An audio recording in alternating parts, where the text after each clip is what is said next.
to another Tactical Tuesday. It seems like it's been a while for this one. This week, it's pretty much a lot of questions and answers, but the funny thing is a lot of these questions stemmed from some of the ASL games the starter kit guys are playing. They're getting a little bit more involved into making a transition over to ASL. So a lot more questions will pop up, and that's kind of the ability that we have here at the Tactical Tuesday is we can answer those questions on either side of the rulebook in terms of SK and ASL. So we can answer them whether we get them right or not. Again, that's the whole concept, is getting these guys here, everyone going over, everyone giving their opinions on the rule and why they think it's such and such. And so it's just a great discussion to be had. And this entire episode is just discussions on different types of rules and how people interpret the different rules and why can I do this? Can I do that? Does it allow me to do this?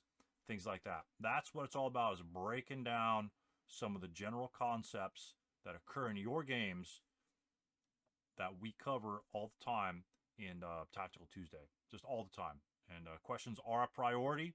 So if you have any questions, if you want to participate, simply show up and do that. Or if you have a question and you can't participate because you're in a different time zone, that's fine. You can enter the ASL Discord, ASL Skills Discord.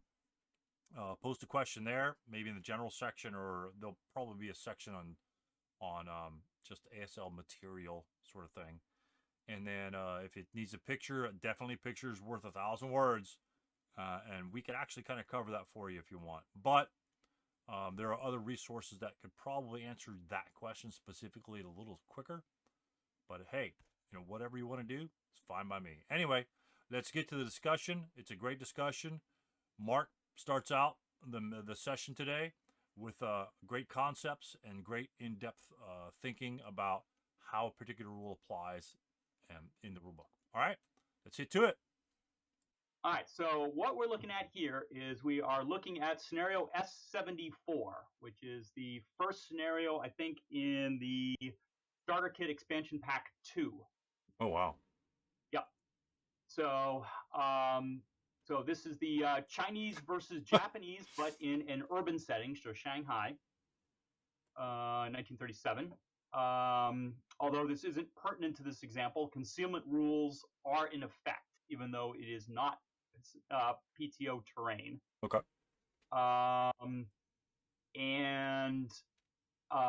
So the question is I don't know whether I'm going to just take off the concealment markers because it doesn't really matter for purposes of this. Is this going to work? That's a lot of screaming Chinese. Holy crap. Yeah, a lot of screaming Chinese. Yeah. Ben decided he was going to basically just completely fall back into this little fortress area right here, which is where he is. Okay. Chinese by the end of the scenario have to take that location. All right, this is not perfect, but it will do for purposes here. I'm just going to move one thing around. No. Actually, yeah. All right. So we are going to be, for purposes of this lesson, this 10-2 liter is going to go right here, just for purposes. No. All right. Okay. So I think where the real problem turned up was the next turn, but this will explain it well enough. Okay. Now, normally the Chinese get a certain percentage of their troops can be designated as dare death squads, which basically means they can go berserk. Okay, quote berserk, unquote, and charge the enemy similar to like a bonsai charge. So for those from ASL, you're probably very familiar with this. Stu and I ran into this and forgot it many times. And forgot it a few times as well, but at least we're aware of it. So yeah. Basic idea is that a squad designated as dare death, which is a hidden piece of information, which is revealed at the time that you want to invoke it, basically gets a morale of 10 and is not susceptible to pin results, and picks a target and charges it, very similar to a bonsai charge in that respect. But the question that we had, if you look at the rules, let's see, no, actually, that's not gonna help. It's got to be part of the expansion pack 2 stuff. Oh, so it's not in the SK4 rulebook. Right, it's not in the SK4 rulebook. Oh. It is in the expansion pack rule, expansion pack 2.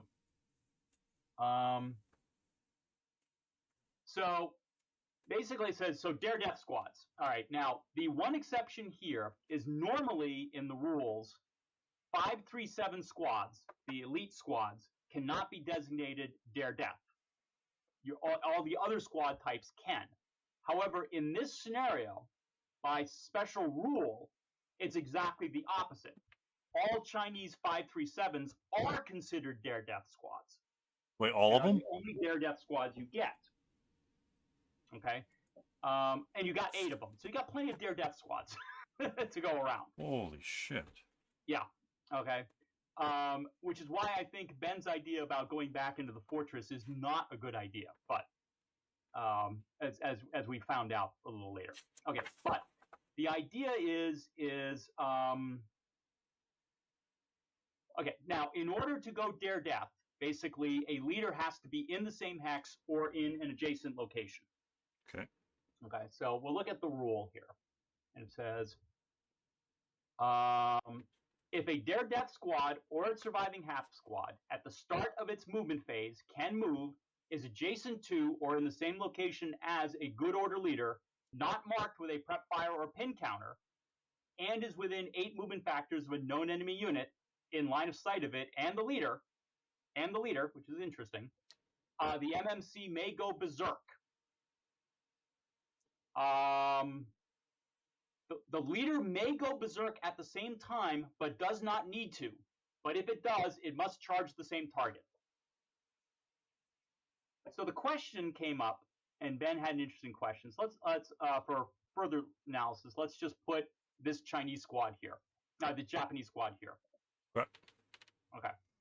So right now we have the basic requirements. Let's say there's a 537 squad there. It can see that unit. The leader can see that unit. The leader casts his dare death spell, okay, on the squad, and the squad, like a bonsai unit, can actually charge directly into that unit's location. Right. Okay. Now we'll assume that under normal circumstances, the squad does. All right, the Japanese squad must fire in the location, so we'll assume that he does so, and there's going to be residual of 6. Doesn't matter what happens. We'll just say there's residual there. Oh, okay. Okay. And let's say, and obviously Japanese player would technically be marked by a first fire counter. Okay. So the question that Ben had and that I kind of dismissed, but the more I thought about it, was the question is, now we go over to this 537. Okay. Does the leader get to cast his dare death spell again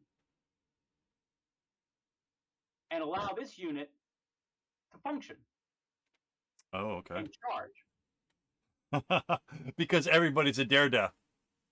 Right. Well, everybody's a dare death, but the rule itself doesn't say it doesn't say the leader. Right. In a bonsai charge, of course, the leader has to be part of bonsai charge. Right. So the leader has acted in that movement phase, so he can't activate another set of squads because he can't move and he has to move.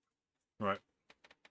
But it doesn't. But it specifically says that the Chinese player, the leader, doesn't have to be part of the charge. And it doesn't say he's marked with any sort of prep fire or anything. He's marked as a move or anything like that. Yeah. So I don't know. And in that case, it seems to be a tremendously powerful weapon. Well, that's why they're only supposed to give you 10%. So for the most part, that's like 2 squads, and so you don't have, literally he can have the entire OB surrounding him and just sends them off into Never Neverland. Put him on a level 3. Yeah, well, he's not. There's already no level 3 in SK, but yeah. Right. Yeah. So, I mean, so I guess my question was does that sound? I mean, the way I read the rule, it doesn't sound as if the leader is marked as being moved or anything of the sort. So it's like the leader can just turn around and point to the next squad and say, "Go, boys!" Crack the whip. After the first one has already gone, which seemed weird to me. But I couldn't look at the rule and go, well, it doesn't say the leader has performed his action for the movement phase. But Right. is that implied, or is it? I mean, from those who have any ASL knowledge, is the rule somehow different in ASL, and they somehow just didn't get it quite over SK? Well, I'm reading the ASL rule right now, and it doesn't seem to indicate that you have to designate your dare death squads all at the same time like you would a human wave or bonsai. It doesn't. Yeah, as I said, it doesn't seem to. But as you said, under normal circumstances, you've only got a couple. So it's like, how much of a wave are you going to generate, I suppose. But in this case, you literally have 8 dare death squads. Wow. Okay, you get 8 5.37s. Yeah. Yeah, so you could literally, if you really wanted to be very clever about it, I mean, you could set up a ring, around it. But the interesting caveat is that the leader and the squad both have to have line of sight, which was something that I think I missed when I was playing Ben. I'd have to kind of look through the rules, look through our playthrough, look through the log file, Right. because there may have been a point where I might have messed that up. So that does act as something of a constraint, because it's like the leader. Let's say the leader is over here. Let's say, or the leader's, let's say, here. Yeah, behind the line. Right. Now the leader can't cast his spell because he can't see the unit. Yep. Okay. So that's an interesting constraint that I hadn't caught on before. So thank you, everybody, for allowing us to go through this. But this is why we go through it. Yeah. You just don't notice these things kind of even the third time you read it until you really kind of really look at it. So yeah. So I mean, it does seem odd that the leader, unlike practically like any other circumstance I can think of, it's like the leader hasn't moved and he can just kind of point his wand and boom, boom, boom, and just send them in one wave after another. Technically. Yeah, it probably just blows a whistle. I don't know if this helps, but on page 4 it says a leader may attempt only one action per phase, but may use his leadership modifier more than once, and then it goes on to list like rally and things like that. So I don't know if they mean to. That's an interesting idea. That's an interesting thing. I hadn't thought about that. That's right. That's right at the beginning, isn't it? That's in page 4. Yeah. Yeah, under single man counters, it's like halfway down the paragraph. Yeah, that's. Yeah, but is he doing anything? That's an interesting question. Is that considered an action? Because that essentially, it's like is it a qualifier or is it an action? Because the leader isn't marked with the first fire, prep fire, or whatever the case may be. Probably prep fire. Well, it can't be marked with prep fire because it's the movement phase. Yeah. Technically, you would mark it with some other stupid counter, but maybe that's why they leave it off. Yeah, and therefore, and the question, and the silly thing about this, right? So, what are the restrictions to the leader? What do you mean? Oh, the restriction to the leader in dare death squads is just the leader can't be marked with a prep fire counter. He can't or be pinned. Right.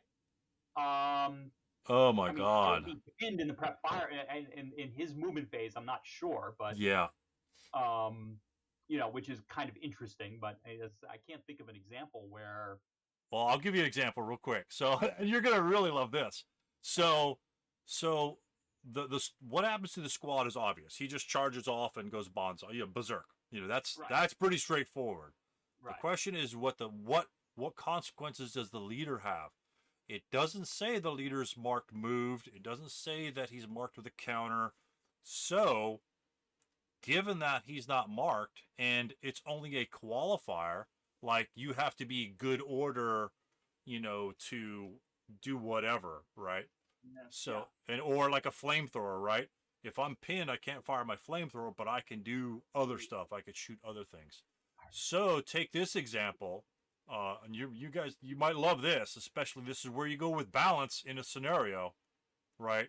You've got so many 5.37s, right? You could have a situation where like your 10-2 is here, and he's stacked with this guy, right? And there's a 5.37 here, 5.37 here, 5.37 here. He blows his whistle once. This guy goes. Then this guy goes. Then this guy goes. Right? Yeah. Then the 10-2 leader moves over to this location and blows his whistle for these guys to charge them. Right, provided he's in a position where he can actually see them. Right. So he'd have to kind of move. You'd maybe have to go here or something like that. I mean, which case? Well, I'm not talking about like this guy right here. Like he could essentially create a human wave without a leader, a better one because they're 10 morale. Individually, they could shoot there. Then the leader can move to another location, and then start blowing his whistle. He can move, then he can move, then he can move against this guy because they all see them. And but remember, according to Daredevil, both the 5.37 squad and the leader have to see the target. Right. If the 10-2 starts here, So where is the 10-2 going to move? 1, 2, 3, 4, 5. Okay, right. But now he can form his whistle here. Yeah. Okay. Yeah. Here and here. Yep, Yeah. Right. And then send those 3 guys on their merry way. Yep. Because you can't pin in your own prep fire phase. Yeah. The only way you could pin in your own prep fire phase, well, you can't. You just can't. You can only pin in the movement phase, which means someone has to be able to fire on that guy to allow the pin to happen. The only other pin that can happen, technically in the movement phase, is like again we covered before, especially in PTO. If you're in a hut and for whatever reason your tank drives through your hut and causes it to collapse upon you, then you could possibly be pinned. But otherwise, I don't see what can pin you in your prep fire phase. I just don't know of any. Yeah, I don't know of anything either. But as you said, I mean, if the idea is that the leader is just kind of a qualifier to the action of the squad, right? Then the leader himself can charge. And I mean, maybe once he's in the hex, he can say, "Hey, look, this 5.37 there. As long as I'm not pinned, can blow my whistle and get this guy to charge." Yeah. I mean, as long as he's not pinned, and but. Yeah, I mean, as I said, I mean, I like the idea about 4 saying, "Hey, look, leader can perform one action. His action is he blew the whistle once and sent some squad on its way." To me, that feels more right. I mean, to a certain extent, because otherwise, yeah, you're right. I mean, you could just send this 10 morale human wave. You could kind of really, set it up and overwhelm. I mean, which eventually is what happened in this scenario. I mean, right. Japanese player, if he's gonna survive this, you can't fall back. I mean, you gotta be nailing squads as they're kind of right on the roads and that sort of thing, and just keep them away from that building as long as you can. Yeah. Because if they got 10 morale, they're going in. They're going in. I mean, they're getting there. That's all there's to it. Yeah. So that's like I said. I mean, that's the reason why they put these special rules where only 10% of these guys can go through. So for all intents and purposes, this guy's only activating 2 guys in any given scenario. In any given turn, because when you're a dare death squad, you're always a dare death squad, so you can kind of move into right, and activate them again. A lot of times they'll at least get shredded with the half squad. Yeah, you could do that too. Yeah. So I mean, as I said, initially, as I said, I had the Ben. Of course, I'm playing the Chinese, so it's like, well, of course I can do this, but I didn't see a rule that said I couldn't. But the more I thought about it, I said, God, that really seems to be. For this particular scenario, yeah, under normal circumstances, you're talking 1 or 2 squads, fine, it isn't going to make that big of a difference. But in this scenario, I mean, you could just overwhelm a position. I mean, as I said, especially sending just 1 at a time, because now, what are you Japanese? What are you supposed to do? Yeah, it's an inverted bonsai charge, but your morale's much better. Even for these 4.48s, it'd only be a 4.49. Right. And yeah, these guys would be of 10 morale, and you're passing a lot more morale checks with that 10 morale. Yeah. So Yeah, it seems a yeah. bit So much. so as I said, hey Craig, did you see anything in the ASL rules? No, I keep reading it over and over. The only Yeah. part that it's one thing it says is each armed good order infantry dare death squad that at the start of its movement phase. Right. Its So movement phase being its movement phase, I would say, and it has it in italics, its movement phase. Right. I Versus don't the have movement phase. Yeah, right. Right. So, So that leads me to believe that Stu's idea of the leader moving and getting other ones to go could work, other than what Jim had mentioned with, or Eric, I think Eric had said with limiting one action per phase. Hey, Right. Mark, how many leaders do the Chinese have? The Chinese have, I think, 3, including that 10-2. Yeah, you have 3 leaders. No, I'm sorry, you have 5 leaders. I'm sorry, you've got 7 zeros as well. So yeah, you got 5 leaders. I mean, this is a weird scenario from that standpoint. now the action, where's that defined? Where's that defined as, Craig? Is that in the SK rulebook or the ASL rulebook? Well, I mean, I'm reading the ASL E18.6. For some reason, I don't know where my rulebook is for expansion pack 2. It's not with me. I'm going to have to dig around and find out where I put it. In the full ASL book, 10.7 is where it talks about a leader can only perform one action per phase. Yeah, A10.7. Yeah, leadership. Yeah. So, huh. Or I'm sorry, I said E. It's G18. What did I say? 18 Yeah. point. at G18 point something, that's the dare death squad rule. Yeah. Yeah. GA.6 defined 537 is exception. They can't be designated as their death squad. In this scenario, SSR are prevent this exemption. Yes. All right. Okay.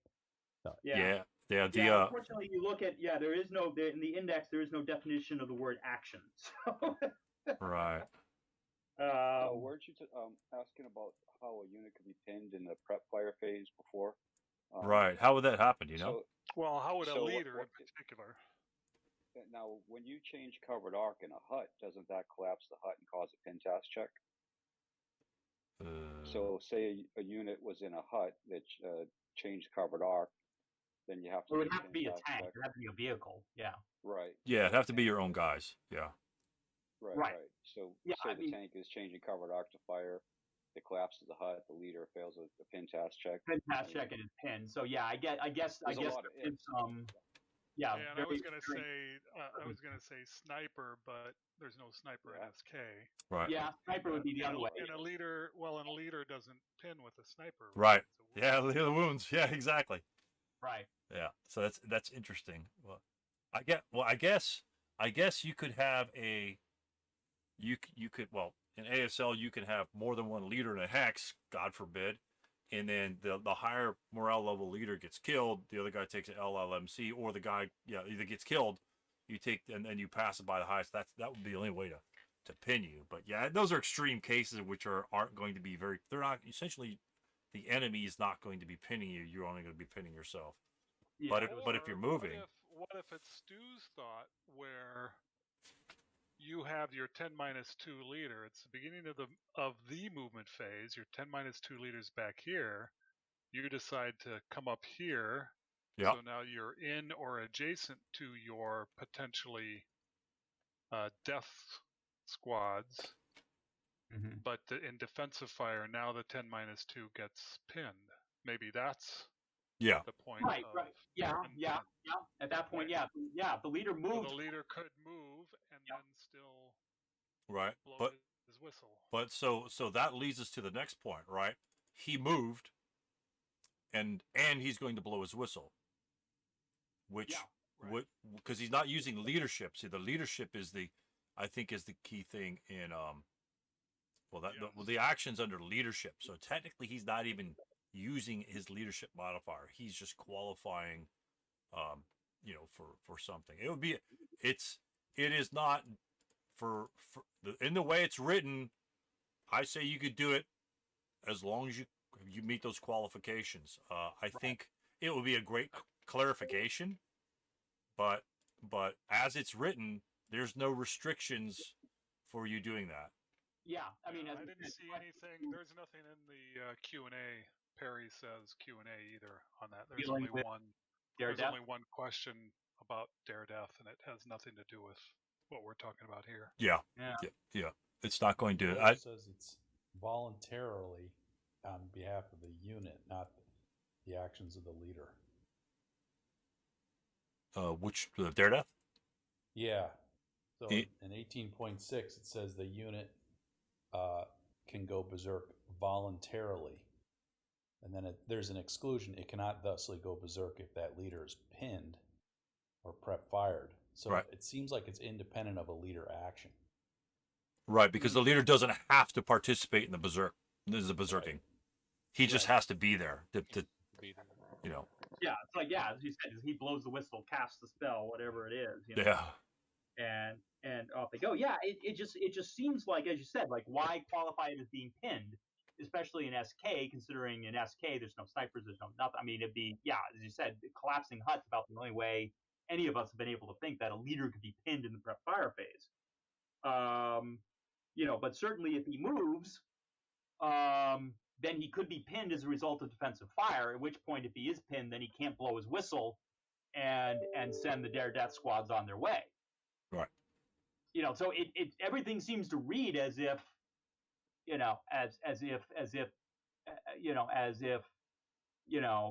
this isn't an action that the leader is performing, even though it feels like it is, Right. But yeah, so as I said, so I'll leave that as a head scratcher for everybody. For the moment, it feels like the rules support, the interpretation of, blow your whistle, send the one squad, blow your whistle, then send the next squad, because, and just go on your merry way that way. Yeah. And it sounds like you can even move and then blow your whistle and send squads on their way. Yeah. As long as both you and the squad see the target. That Correct. is an interesting caveat. That is an interesting restriction, which I hadn't noticed the 4 times I read it. Yeah, exactly. Yeah, exactly. That's the case, right? It's always the case. It's always the first sentence too. I've caught myself doing that. It's like, show me the rules. It's like the first sentence. Oh my god. Okay. Yeah. Yeah. All right, I'm sitting down now. Thank you very much. No, that's okay. That's a good. That's Mark, email MMP. Ask Perry for clarification. On that. That might be an interesting thing. I think and if you ask the question, ask it both for SK and ASL. Right. I'm not sure if there'd be any difference. I wouldn't tend to think so either, because I would think, No. either it ends up being either he decides that that is an action that the leader is performing, so he gets to blow his whistle once, right, and then he is done basically for anything else, or what. So it'd be interesting to see what he comes up with. But okay, all right, great guys, that was my question. So I could definitely see a question about can a Chinese infantry go into here and here by successing the PAATC party to freeze their firepower in the advanced phase, right? No, a movement phase. I would assume that even in the technically, I would assume that even in the movement phase, sure. Okay. If it's a Dare Death squad, right? If you're Dare Death, normally. No, it's not. Suppose it's normal. No, you can't normally enter. The infantry may not normally enter an enemy unit's location during the movement phase. Unless you've got your human waves, your berserks. Yeah. Right. But obviously, if he was a Dare Death squad and he went berserk, then he could go into that hex and do exactly what you said. Yep. Freeze the AFV, because now the AFV can't fire outside. Yeah. And in some cases, obviously, and when you play full ASL, the Japanese, of course, can strap demo. Yeah, mines. Yeah, exactly. Tank and do those sorts of other things as well. But, Thank you. Yep. That's a good way to that's a good tank too. That's a good way to freeze it. That's a good idea. Right. Yep. Dang. So, that would be, but so okay, so yeah, so all right, so and on other news, unfortunately, I did not have the log. Unfortunately, I didn't have the log file for my No. history. I know. No. I had about half of it, and then unfortunately, the really important part. Yeah. Which as you start going through the examples, I mean, I'll show you where, at least for me, where the really important part is gone. Yeah. Like, but I can at least show you what we did, what my plan was, and how it kind of played out. So. Okay. Okay. Well, that's something until we get a victory on that. We'll have to use that. So. Okay. Yeah. At least I can show you. I don't think this. I mean, I played it about a year ago, maybe a little more than a year ago with Jim. Jim, as he was just kind of learning. So Right. I don't think he had the best setup. So let me put it that way. But I at least show you what I can show you the setup, and I can show you what my plan was, and what happened. Yeah, that's fine. I mean, we're all not going to have the best setup, and so, and even if you do have the best setup, sometimes your dice don't really give a shit about your setup. Right. Yeah. That's all. Okay, you think you got it this time? Huh? Okay, we're gonna dice bot your ass. Yeah. So. Yeah, best plans don't tend to survive too many snake eyes as a general rule. Yeah, I had a plan in mine and Tony's game, but that plan went to hell in a handbasket real quick. And John, I am doing worse than you on turn one, so I think I've lost squad and a half and a leader in the first movement phase, and that's from 1, 2, 3, 7. So it's the 88 miss. A bit unlucky. Yeah. So we're gonna recoup from that because we got plot. I'm gonna rename one of my leaders plot, and he's gonna lead us to victory. You only have to make it to turn 3 to do better than I did. I don't know if that's gonna happen. I don't know. I think it can go really south really quick. But dice bot, I'm gonna warm up the dice bot pregame. I'm gonna just click the dice like 50 times and get all those 12s out. So and store up all my snake eyes because it's got to bounce to 7. Then I'm just gonna let it rip. So, yep. Prep the dice bot. You know what'll happen is you'll roll nothing but 2s, 3s, and 4s. Yeah.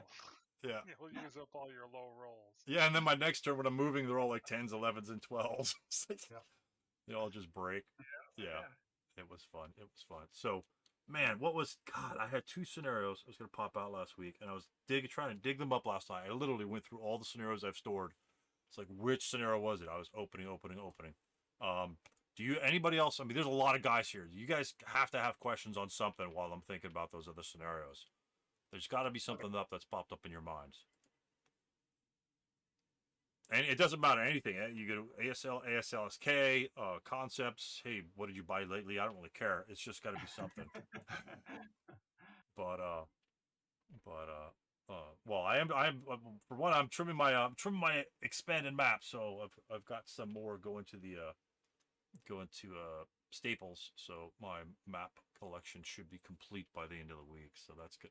I'm excited about that. So, but including these maps here, the brand new maps. So I'm really stoked about that. So yeah, so far, as I said, so far for those who know that the brand new SK maps are out, the I and J maps, which allows you to play all the bonus pack 2 scenarios. So far, I've only started playing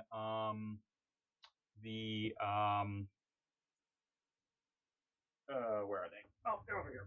Hold on. So far, I've started 2, and those are the down payment, which so far looking to be quite an interesting scenario. Americans versus Germans in the Hurtgen Forest. Americans got a couple of Shermans and on a flank attack. But it's a pretty big map and not too many units, so it's actually kind of surprisingly sparse in that sense. A number of these scenarios seem to be that way, be a little more sparse. We just need a route question from somebody. Yeah. Yeah, that would fulfill anything. That's pretty crazy. And with another opponent, I'm playing the off to Oslo scenario. So the Norwegians versus the Germans. Germans landing on an airfield and trying to secure the airfield from the Norwegians. So we'll see how that was. We're halfway through that one, and I'll be finishing that one up on Friday. So. All right. So okay. Hey, Stu, I know a question that or an item we might talk about, because I don't know how many people were involved in Tony's question about the close defense system on the Tiger. Oh yeah. Probably worth bringing everybody on board with right. what we resolved with that. Okay. That was an interesting brief discussion. Sure, go right ahead. That's a big tank. That was Tiger 1, right? Yes. Where are those tanks? Or any of the Tigers, tanks, but Tiger 1 in particular, since that relates to the July 43 date. Yeah, I think the You Tiger mean ones the are. Nevertitingswaffe? Yeah. There's this one. I don't think you want the late war Tiger. No. That one might have the SN on it. Is this one it? Oh, yep, there we go. I think it's this one. Yeah.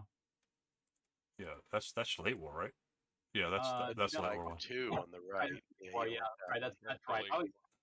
Yeah, that seems weird. Like the Germans, like, why in the world is the B version the later one? It's like, what were you guys thinking?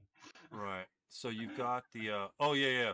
So the top one is the usually the crappy transmissions is usually like the prototypes or like the first Right. run. That's why you don't buy when you guys buy a new car, try to avoid the first year of the model. Unless it has a guaranteed transmission or something like that, it's like a Toyota transmission or something like that's used on Tacomas and it's exact same transmission. You've got the same sort of thing here, and that's generally how you identify an earlier than a later. The Panthers are exactly the same way. So you've got the top one, which is the 6E, and the bottom one, which is the 6EL. I guess L means later. I don't know what the hell it is. Yeah. But go ahead. So these are the things. So go ahead with your question or your comments, Tony, and what you guys found out. I just wanted to bring those counters up so we can see what those counters look like and on the info side. Yeah, I don't know, Craig, if you remember better than I do with that, because I don't think it was my question that originally started. I think I weighed in on it, but I think the question had to do with what the capabilities were, and I guess my question had to do is are they date dependent? So if you look at if you got to do a show info, and I don't know if everybody has to do that independently on these two, you'll see that top one has an M7. That's which right. Is, I don't remember who was Ozzy something like that had asked the question. So his question related to this, that to use the close defense system as a smoke dispenser, in either case, you must be buttoned up. The Tiger crew has to be buttoned up. Right. Now, for using a smoke dispenser, if you try to use that while buttoned up, there's a +1 on the roll. So if you have an SD7, if you roll a 7, you do not get the smoke if you're buttoned up. But in the Tiger 1, if you've got the SN7, you must be buttoned up to try it. So you still have to roll a 6. So it's kind of like, well, why do they have a 7 on there? And I think, the game designer probably factored that in. So that was the first question, but that generated some more discussion, like Tony had said. So first, you have to be buttoned up, and the +1 does apply. It would not apply if you're using the SN7 in close combat against an infantry squad, an enemy squad that's in your hex. So in close combat, the enemy infantry, they'd get their first shot using the CCV, and assuming the Tiger survives, it then uses its close defense system with a 16 firepower, and the +1, if you're buttoned up, does not apply. In fact, not if you're buttoned up, when you're buttoned up, because you can't use that system unless you're buttoned up. Right. Yeah, but there's no +1 in the close combat. And then the other part that was brought up is, when is it available? And specifically in the rules, it says that this defense system is available beginning July of 43. Yeah. So if you have this tank prior to July of 43, it's and it's not the SN7. What it has, though, it has a mine dispense system, which has a 12 firepower close combat value, Vice 16. And I didn't really review the rules there, but I think the crew still has to be buttoned up to use it. And then I actually had a question: is if you've got the early war version, oh yeah, I guess it's showing there. The top one there does have it. It says SD7 and Right. M7. So the M7 is the Mine dispenser. mine defense. They're right. But Yep. interestingly, so I was looking at the SK scenarios with a Tiger, where it happens prior to July of 43, and I had only found two MMP scenarios. One is Clash of Boriskovka, and that's an all armor thing. So I was sort of thinking, well, it doesn't really matter because there's no infantry, but it might.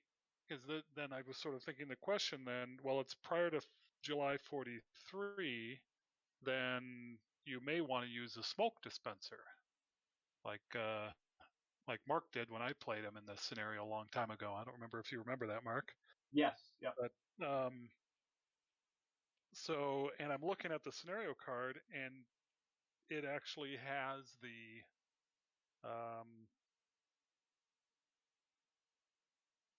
on the card. Did they color this right? It's showing the 6E. Yeah, it is showing. Well, so you're looking at Tiger's the Roar. older version, right? No. Well, it's the first. Yeah. Well, okay. I'm sorry. So are you looking at Tiger's Roar S85? No, I'm looking at S21. Oh, S21. Tiger's Roar is another one too. Yeah, that's S85, right? Yeah, that's the early version. Yeah, S21. Oh, okay, so we're looking at Clash of Boriskovka. Okay, yep. Which has the mine dispensers, not the SNs. Right, and if we look in the vehicle notes for S3. Yeah, and they say specifically you cannot use it as a smoke dispenser. Where does it say that? In the rules? It's in the vehicle. No, in the vehicle notes. You go to the vehicle notes where Mark's headed. Yeah, they call it out there specifically. No smoke placement ability. So that's why it has the SD listed on the side as well, right? Yeah, it's because you got separate smoke dispensers. Yeah, that's a good point. Yeah. Even though it's the same number, they could have. So, for all intents and purposes, yeah. Well, once a mine. Now, does that mine dispenser? Whom can it be used against? That's an interesting point. In its own hex. Infantry. That and also that has attacked you in close combat. Right. That's something Mark and I discovered in our game that I didn't realize. Yeah, it's an important caveat. Somebody has to attack you in close combat before you can use it. So if they don't choose to attack you at all, or if you've got infantry in there and they choose to attack infantry instead of you cannot. Yeah, but it's only an infantry attack, right? Both the SN and M are infantry in your location. Right. And the reason for that is SK doesn't have kind of the concept of infantry escort, which is specifically in the rule for the SN weapon in an ASL. So in ASL, you can in fact use your close weapon defense system on, like, if you've got like a vehicle, an enemy vehicle, and enemy infantry, or for example, right? You can attack the infantry because they are because they're considered escorts. Right. I was wondering. They have to attack you first, Mark. They have somebody has to attack the vehicle in close combat before it can. Somebody does have to attack the vehicle, right? Which normally has to happen because as the vehicle, if you're the only one with the vehicle in the hex, you're always going second. So somebody doesn't have to. Well, they could choose not to attack you, right? And that would be an important strategy. Say he drives into the building that you're in, and he's trying to kill you, and he says, "Man, the only thing I got left to kill you is my SN. I'm going to go in and get you."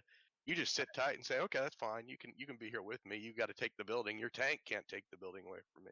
Yeah. Right. You can take the building as long as I don't attack you, which I don't have to do. Right.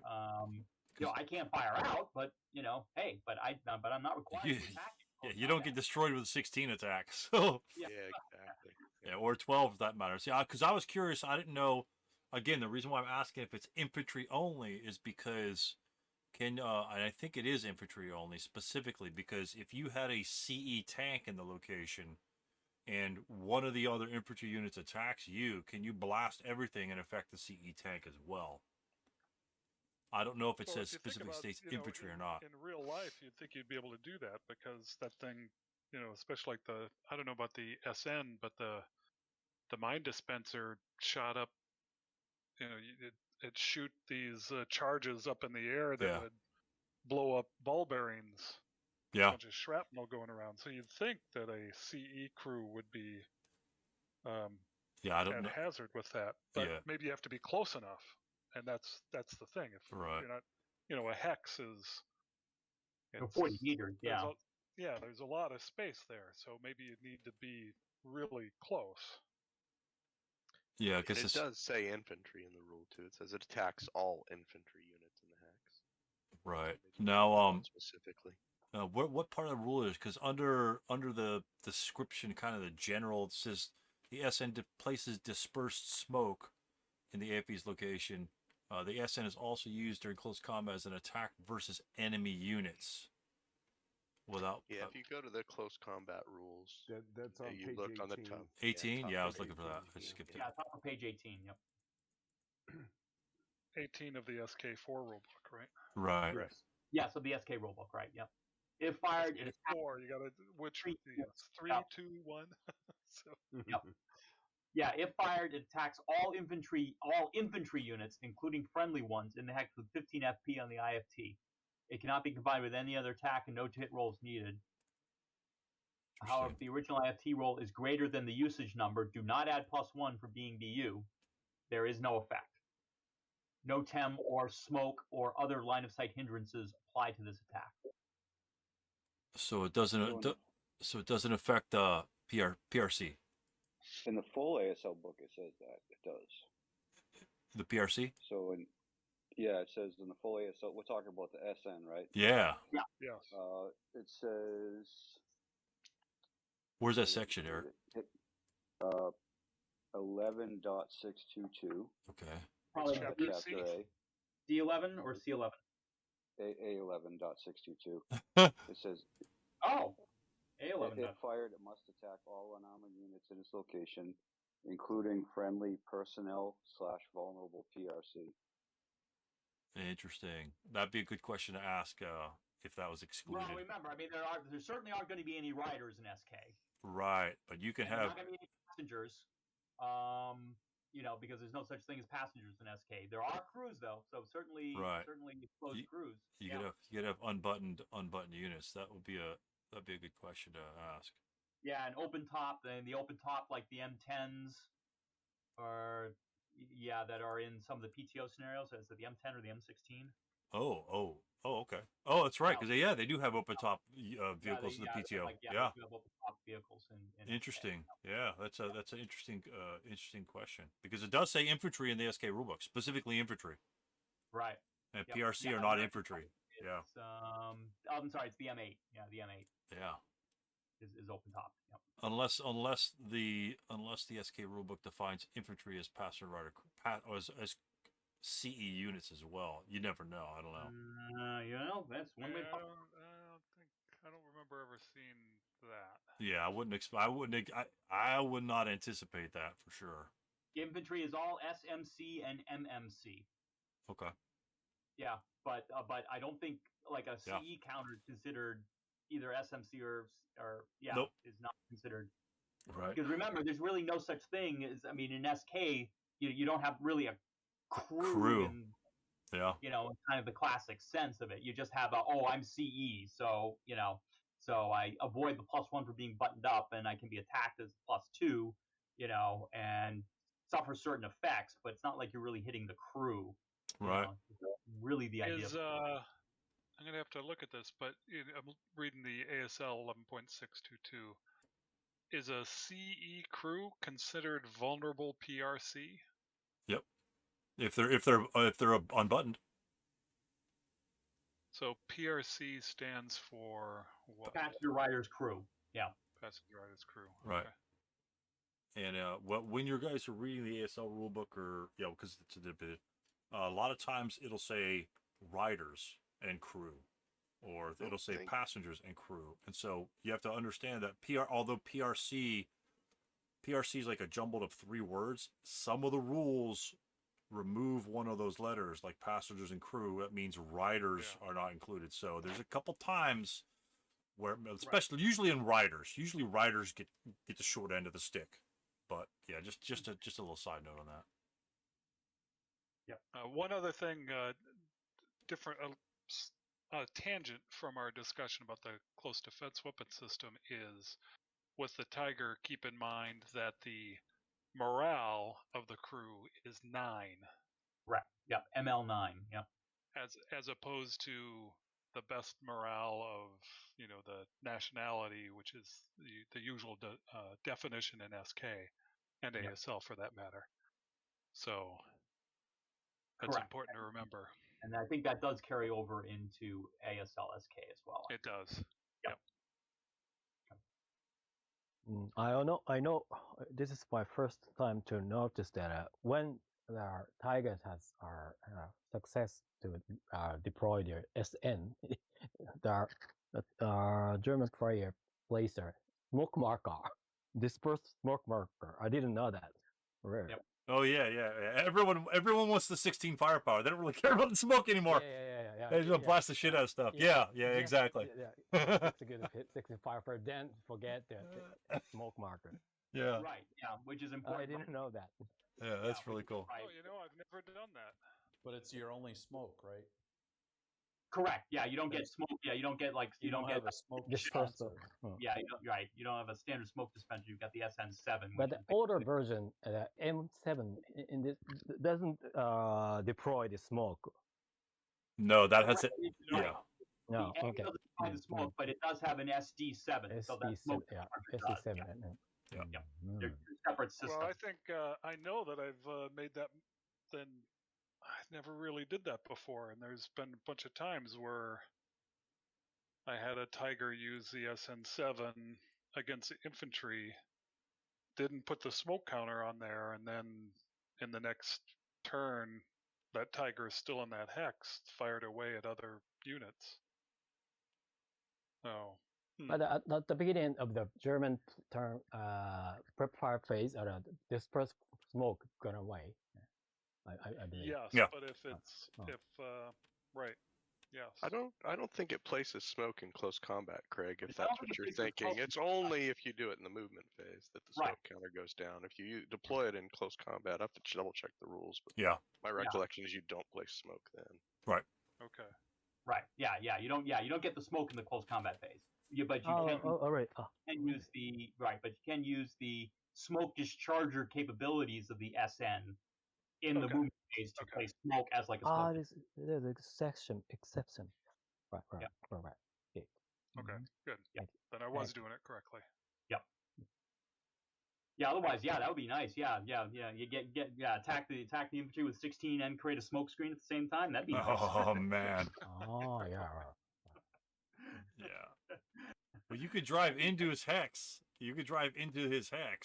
Drop the smoke then, and then blast him at the end of the turn if you survive. Combat with the 16. Yeah, absolutely. Yeah, I'm not. Yeah, just to roll the smoke because you can. I mean, maybe you burn up more movement points or something. I don't know. So, it'd be just a single movement factor, right? Yeah. It's an extra. Yeah, it's just like any other. It's like any other. It's like smoke discharger. It costs an MP. As long as you've got the MP left, why not? Yeah. Yeah, the SN9. Those King Tigers or SN9s are that's pretty stupid. That's pretty stupid good. Yeah, the SN7s. That's with the SDs. Yeah, SDs. What's stupid with that is going into close combat against a Tiger. That's what's stupid. Yeah, exactly. Well, hey, if you get first strike, so if you gotta. You get first strike, which hey, you might get it. You might get it done. You might get it, yeah. Especially if you're with like a -1 meter. Hey, it's a 6, right? Or Japanese squad, if he breaks, he just flips and he's still full strength for the next close combat. Yeah, that's Yep. So that's Yeah. So bring the Japanese to Europe and use. Yeah, or he's one of Mark's newfound Supermen in his Chinese army with 10 morale. Squad going in. He's got 30 squads at 10 morale, and they're catching the grenades coming down, playing catch with them or something. I don't know. Yeah, with the mine dispenser. Yeah, Jesus. just jump up and catch them before they drop to Earth. Yeah. Just... Throw them back at the tank. Yeah, exactly. That would be pretty brutal. So that would, yeah, run away. Hey, I do have one ancillary question since we touched on crew morale there for a while. Steve and I were playing a game. It was a European theater, and the question came up for American armor in Europe. Is the max crew morale an 8 or a 7? I've always used 7. Yeah, it's a shitty 7. Okay. It sucks. That's how we played it because I didn't know if that carried over from the fact that Marines somewhere in the world carried an 8. So okay, got it. Yeah. Thank you. That's what I wanted. Yeah, that's good rules. Yeah, it's now in the PTO. I understand that it would be an 8. I've got no problems with that. I just didn't know if that conveyed to a European theater. Right. Right. Because it just says our highest elite unit, and they happen to have an 8 morale Marine unit. Yeah. For some reason, I seem to remember it being theater specific. Right. Oh, yeah. That's what I'm looking up now. Yeah. Could be, but I couldn't find that specific reference. So yeah, I think the only nationality that impacts is the Americans. Everyone else has an 8 morale elite unit, I think.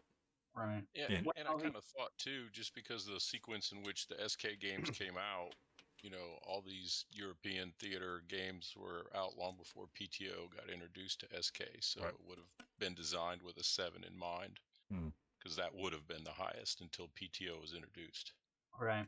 Right. Yeah. God, where was that thing? Yeah, it sucks because if you look at the American OB for their armor. Other than the Shermans and a couple other small ones, pretty much everything's open top. All your half tracks, M10, your tank destroyers are all open top. There's just, it seems like everything's open top. Your armored cars, things like that. I love the AA machine gun. It's a great weapon, but you are exposed to fire, and luckily they usually give you about 5 to 7 vehicles. So. The Americans usually have plenty to lose. Right? Yeah, exactly. They usually, that's again. Drop your SD. Yeah, we'll just build 8 more. Yeah.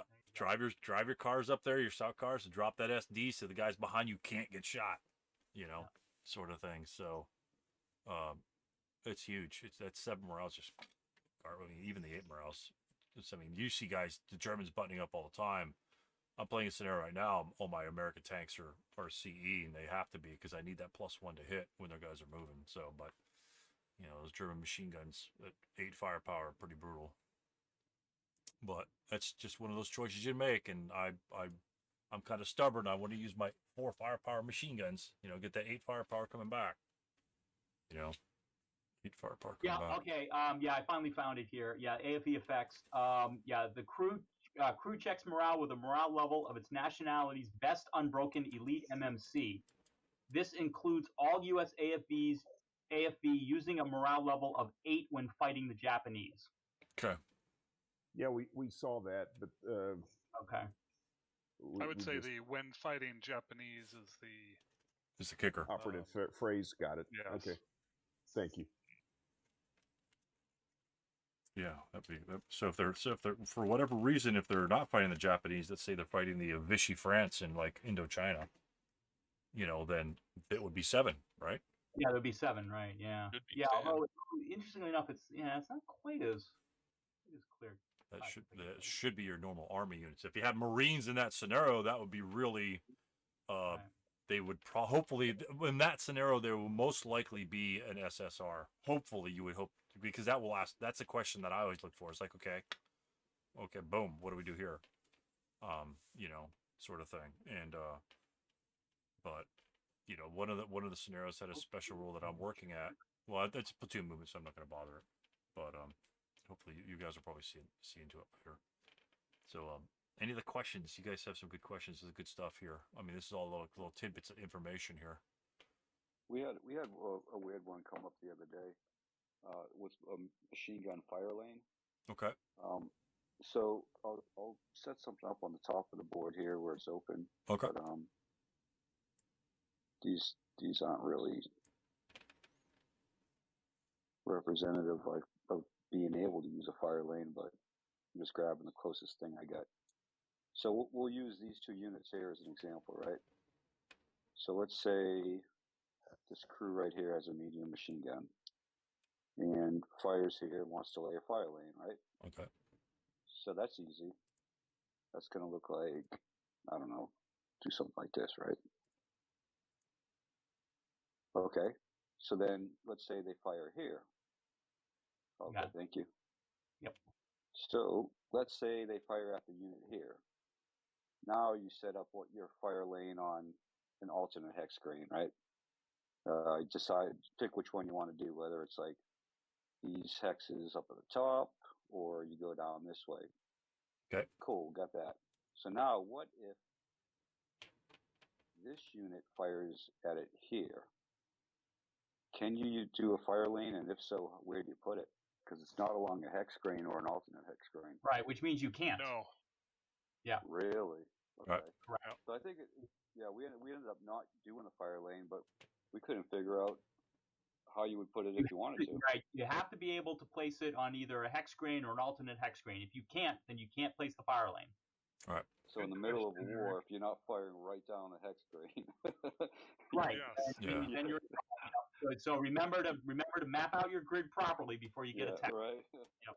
Now notice on your placement there, it's only going to affect a certain hexes at a range. Usually at a longer range. Like if you were right here and you had line of sight to that unit, you could still place a fire lane.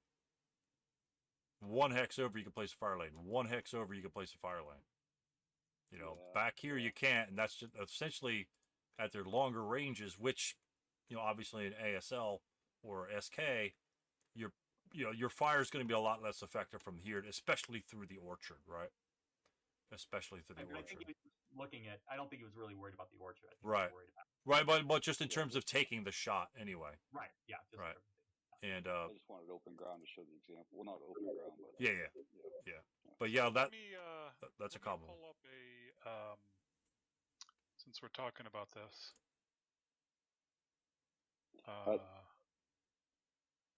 Go ahead and sync with me. Okay.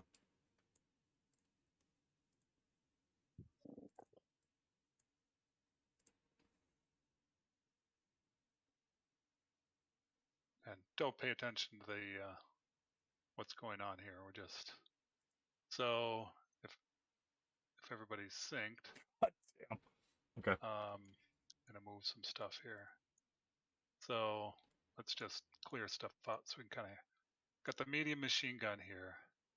He can lay a fire lane down this hex screen, right, out to 12 hexes. So out that far, right? Mm-hmm. Right. Yep. So let's get a fire lane there, and this one would be it's 5, so it goes down 1 to the left, right? So it'd be a two firepower fire lane. Now the question is, you could go either way. You could go this side, right? Or you could go the other side. So now, kind of, you have to, and I'm going to say this, and I believe I'm correct. If you, let's say we do it on, I'm going to swap this side. So now I'm going on this side of the hex screen. In order to go to these hexes, I have to have line of sight to that hex.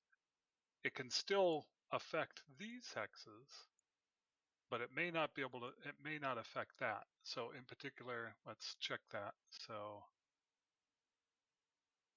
there we can see that hex is blocked, as is that hex. as is that hex. But just because it's blocked in those alternate hex grains, you still have the 2 firepower in those. That is my understanding, yes. Yeah, I think so. Yep. Well, and 2 firepower in which ones? Well, it'll be in O2, Q2, right along the 2 row. right there. Right. And you'll also Probably have it in R, maybe in R2 as well. Okay, and so the question, I'm going to move some of these guys if you don't. yeah. So the question that comes up on the basis of this, and you'll have to read into it, and you read the examples and so on and so forth. If you have a unit here,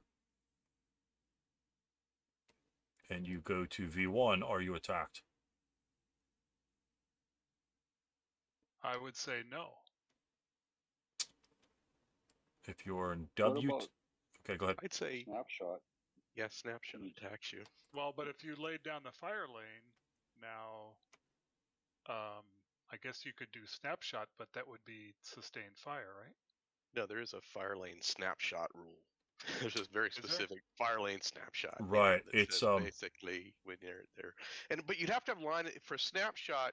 You have to have line of sight to the hex it's going into, right? You trace line of sight to the hex. No, No, the you just unit will No. end up you need in- line of sight to the entire hex Oh, to the side. hex side. That's Right. right. For Across snapshot, all. it's the hex side. Yeah. Right. So read the examples in there. So in that case, is the fire lane halved if it's a snapshot? It is not. No, it's not. Yeah. Oh, Be- okay. Because it's already taken it's not. because the fire lane is just essentially you're sustaining fire the entire way. There's specific terminology, like if you are crossing the hex side and you weren't previously attacked by that fire lane in that location, like if you get attacked in this location and then you cross the fire lane, you don't get subject to it again because you were already attacked by it. But a Okay. situation like this where you're attacked, I'm not sure if it makes a distinction between the directions. Check it out. Let's look for the example. I'm in the wrong rulebook here. It's very distinct because essentially then you would have holes in your fire lane, and that's the Yes. entire purpose of your fire lane is to not have holes in your fire lane. What Come up rule? with this idea of a snapshot kind of thing. Yeah, and so it is. A21 is the page I see an example on. A21. Below Snapshot or Eight, yeah, Okay. under fire lanes. It is the 20. Oh, what did you say? A what? 21. A21, yeah. Yeah, it'll Top be right the. corner, they have it. Yeah, that's the example you want to read. The hex side to enter exit a location where an alternate grain fire lane exerts residual FP may be attacked by it as a snapshot, providing the hex side being crossed lies along the fire lane's line of fire. Exception, the snapshot is in A if the fire lane has already attacked that unit in the location it is exiting. The snapshot FP of a fire lane is not halved as area fire. If the defender opts for the snapshot, its target cannot be attacked again by that fire lane in the location it is entering unless it expends further MFMP therein. If he forgoes the snapshot, the unit will still be subject to attack per 922 if entering a fire lane location. Yeah, and I think the example in the K6 to J6 maneuver, I think, in the example, let's see. Yeah, they reference it in that example. Yeah, it's The right column, A21. yeah at the top right, where it says a unit that starts its movement phase in J6 by moving to K6 can be attacked by the fire lane only by as a snapshot, and that's I think the blue line. I think you have to make sure you catch which line they're using. Oh my God, it doesn't really say. The fire lane uses alternate X64 to K7 and J7, and so that would be so to J6. If it were using the right fire lane, it would be neither fire lane. Let's see. I think it switches to the left after that. Yeah, but read through that example. It should go through. Yeah, the one thing I'm going to throw out here, I'm reading that paragraph again. It says a unit crossing a hex side to enter or exit a location where an alternate hex grain fire lane exerts residual firepower. So in this case, he's crossing a hex side, but not from or into a hex where the residual firepower may be attacked. Right? There's no residual firepower in either of those hexes. Or am I just reading too much into this? I don't know. Yeah, the exerts the exerts. Side to enter exit a location where an alternate hex grain fire lane exerts residual FP. Well, I'm assuming it exerts the residual FP along, that, V2, V1 hex side. Yeah. So. Oh, right. The hex side. Their location. Yeah. Are you thinking because V2 is not in line of sight, it does not exert residual firepower into that hex? So Okay. neither that location nor the one. Here we go. Here, it's yeah, that's a good question. I don't know. Right here, I found it right here. It's so look at the example, and the example shows the attack. It's the latter half of it. The second half, it talks about the blue fire lane, right? And it says the latter is the still on page 9.3. Yeah, 9.3. It says the latter. 821. Yeah, the latter is the better attack, but if a stone building existed, so he's moving from K6 to J6, and let me make sure neither lane. So then, neither lane. I want to make sure they don't bounce the references. Yeah, here we go. So because the LOS. If it were using the right alternate hex grain, it would exert 4 residual firepower in L7, which is the red, right? It would exert 4 residual firepower in the red. The top side, right? And then it said a unit assault moving to K6 to J6 can, at the defender's option, be attacked using 2 residual firepower, either as a snapshot with the wall because it hits the wall in the K7, K6, right? And he started the location in K6, and firepower is exerted into K6, right? So that's the snapshot. So that's the basic foundation of the snapshot concept. And then as a normal fire lane attack with a minus first fire, let's see, hold on. Or at the defender's option, be attacked at the K6, J6 hex side, or as normal fire lane attack in maybe that's the blue. Are they talking about the blue? This one must be referencing the blue. It says a unit assault moving from K6 to J6 can be attacked using the 2 residual firepower as a snapshot with the wall, because it hits the wall at the hex side.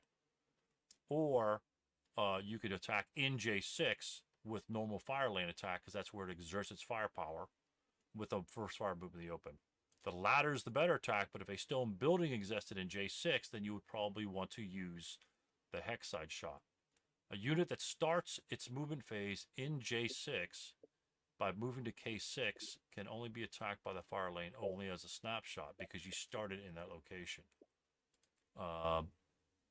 So I think what this is saying is, if J6 had a stone building and you had a enemy unit moving from K6 to J6, as the attacker with the fire lane, you could choose to use a snapshot across the hex side, vice using the fire lane in J6 with the stone building. Right, but it's down further. It talks about, it's always the last sentence half the time. However, if it were, let's see. However, if it were already vulnerable to defensive first fire in J6, it would undergo a normal fire lane attack there, thus prohibiting the snapshot. Unless no LOS existed from the MJ to J6, in which case the snapshot would occur as it crossed the hex side to K6, regardless of whether or not it began its movement phase in J6. Okay. So that's where the hex So there it side just said- matters. Yeah, and there it says you don't need the line of sight Right. to J6. Right. Because you're exerting to the get same this firepower. snapshot. Yeah, technically you're exerting the firepower on the hex side as well, but it's not really that clear in the actual rule.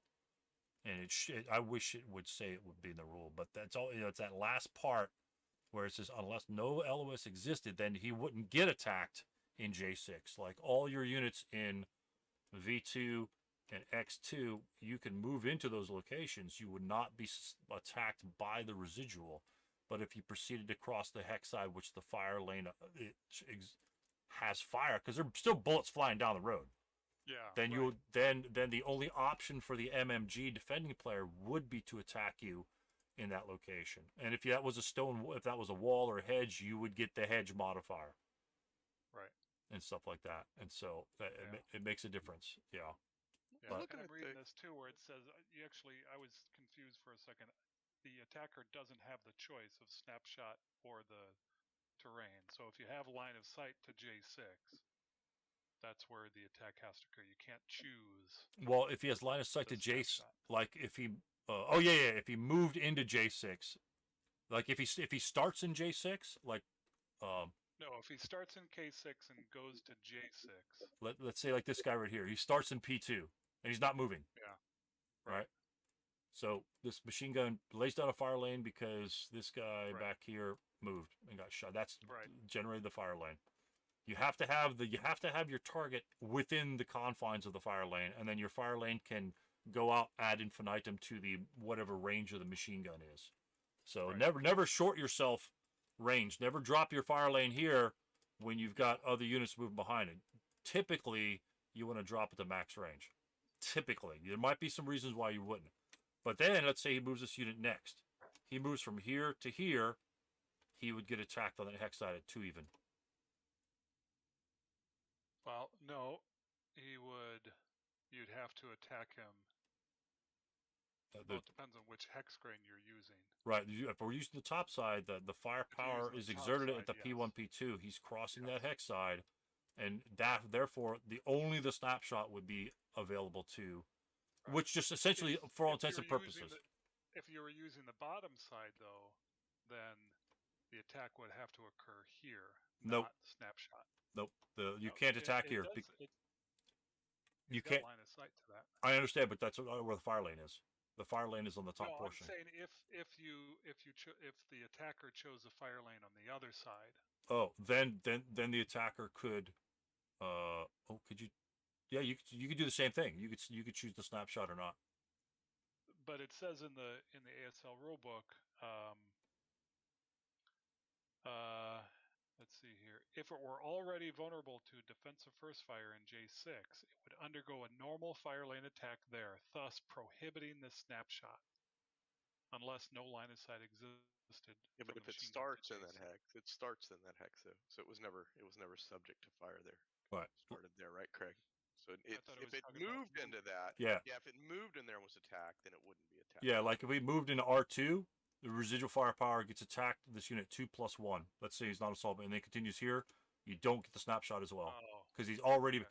It's the same basic. You drop back to M. It's the same basic attack.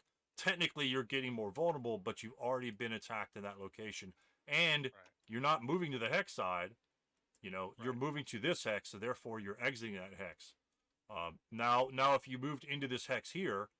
And for whatever reason, like shit, I'm gonna do something, or something happens, and I don't even know that you could bypass it. But let's say you were bypassing this hex here, and you bypass it to, let's see, you don't have the hex side here. Let's assume if you were here, right, in the fire lane. Let me see if the fire lane would here. If you bypass this hex side. You would get a +2 for the wall, right? Yeah. Right. And then if you continued to bypass that same hex side, what would happen? You'd be getting more vulnerable, and I think used to be a subject to an additional first fire attack because it's still residual firepower. Because you wouldn't want to do that. You'd want to definitely move the hell out, right? because otherwise it's just like any residual firepower attack, right? If you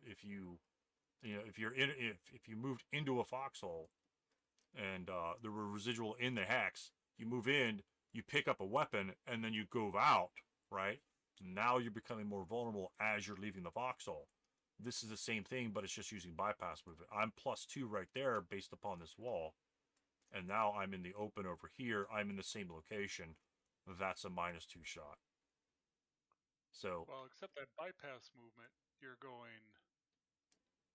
It's 1 to there, and then out. It's not like you're going. well, no, if this hex side and that hex side, you're covering both hex sides at well, the same time. then you got to place your unit here, and if that's the case, you wouldn't get the wall. He could Right. exert firepower at You this can choose vertex. which apex he's going to. Right. Right. So, but if he only does the one hex side, and when you're bypassing, if you want to bypass R2 to go to R1, do not put your guy here because your guy is not on that hex side and therefore cannot bypass into this location. Because he could he could shoot you at this vertex. If you go here, and if I've got, a baddie over here, I can't see him. Yeah. But then you say, okay, then I'm going to R1 and say, wait, I could fire on you at that vertex there. So definitely put him on the hex side, or just say, hey, I'm bypassing 2 hex sides on this side. And then as long as you announce that to your opponent, because sometimes it's tricky to put it on the hex sides, so just say, I'm bypassing R2 on the Q2, Q3 hex side. And that's all you have to say. Right. If he's not paying attention, then, that's on him. But yeah, it's that hex spine, the little hex side thingy can be tricky. So I've got a question, Stu. What if you start in P2 and you move into P1 and pretend this guy actually has smoke capability, but he starts in P2, moves into P1, and then drops smoke? Would he be attacked twice? If he's yeah, but if the fire lane's down at the bottom, down at the bottom. I'm sorry, yeah, that one. The fire lane was on the bottom. Well, I guess it would have to include P1. That's not a good example. But say you enter a hex and you get attacked, and then that fire lane is in that hex you've entered, and you want to drop smoke.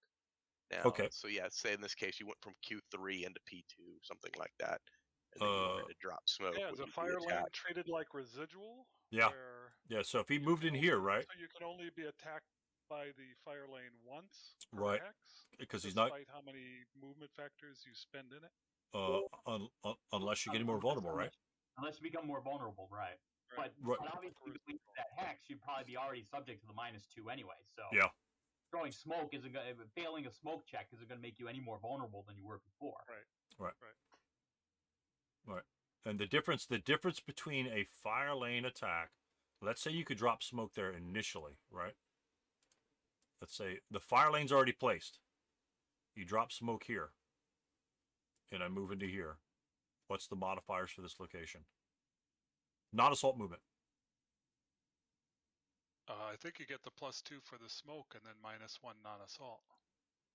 It's a fire lane. You don't get anything for the smoke. The fire lane, soft hindrance. Yeah, all the smoke does is negate first fire movement in the open. This would be a 2 -1 shot. Whereas, contrary to that,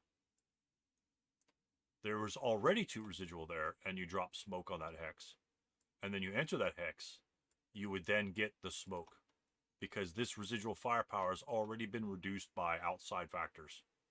So you would get the smoke. We covered that a number of months ago. Mark pointed that out.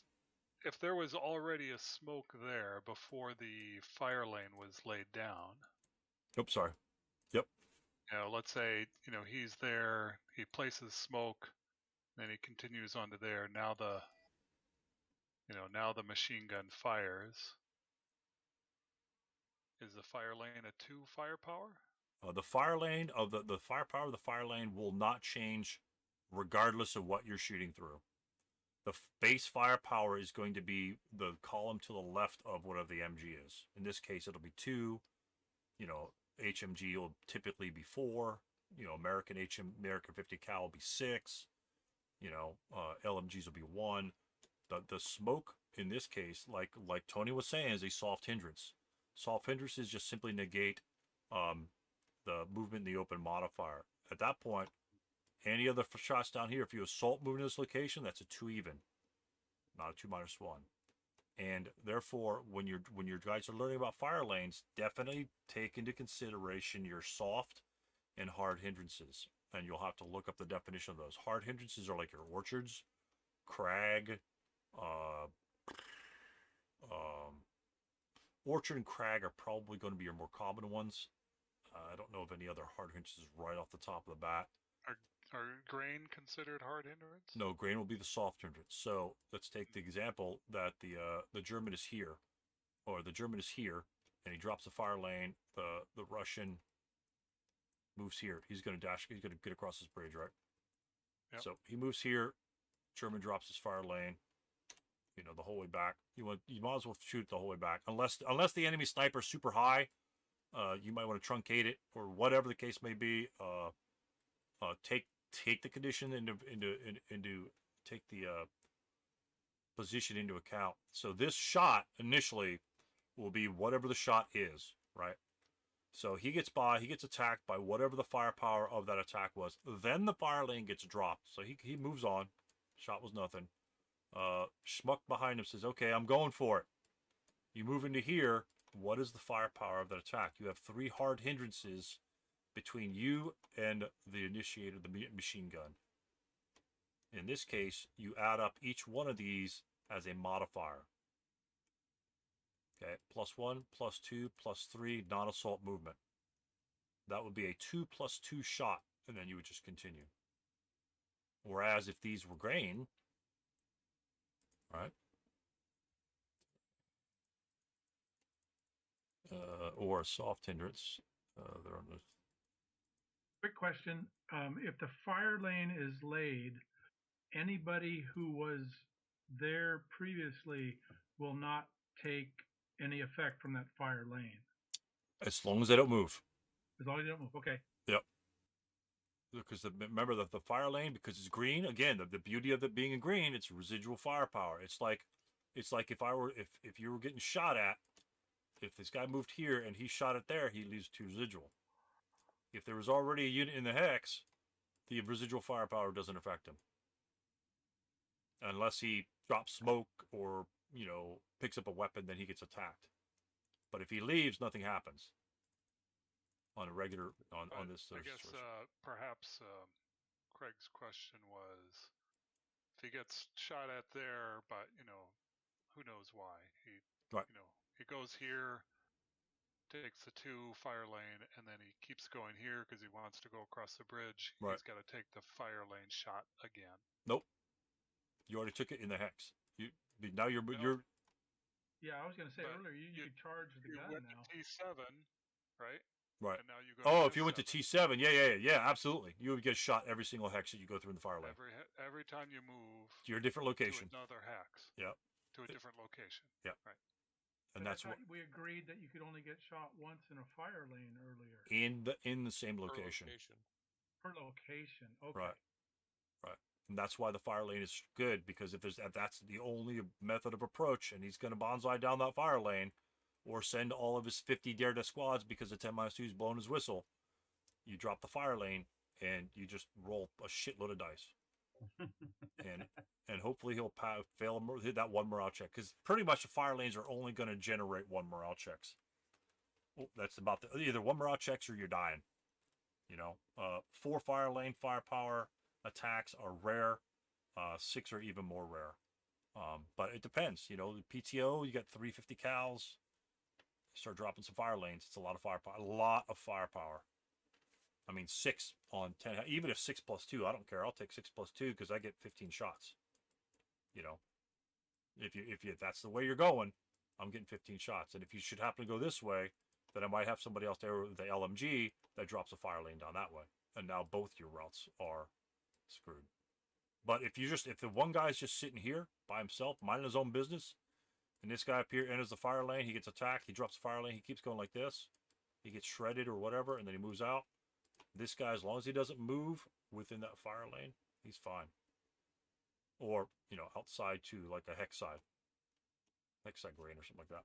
So crosses the hex side. So yeah, there's a great chart on fire lanes in the chapter A charts.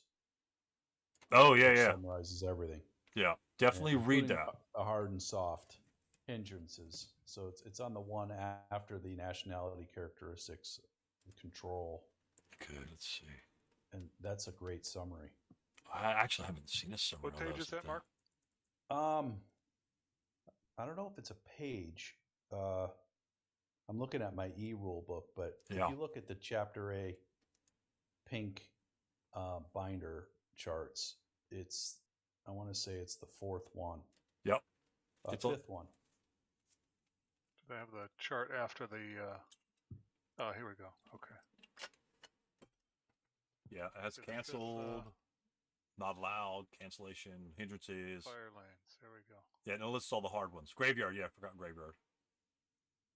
Those are more common. Let's see. Bridge is a hard hindrance. Bridge, crag, graveyard, and orchards are your common, and wrecks as well, and are your common ETO.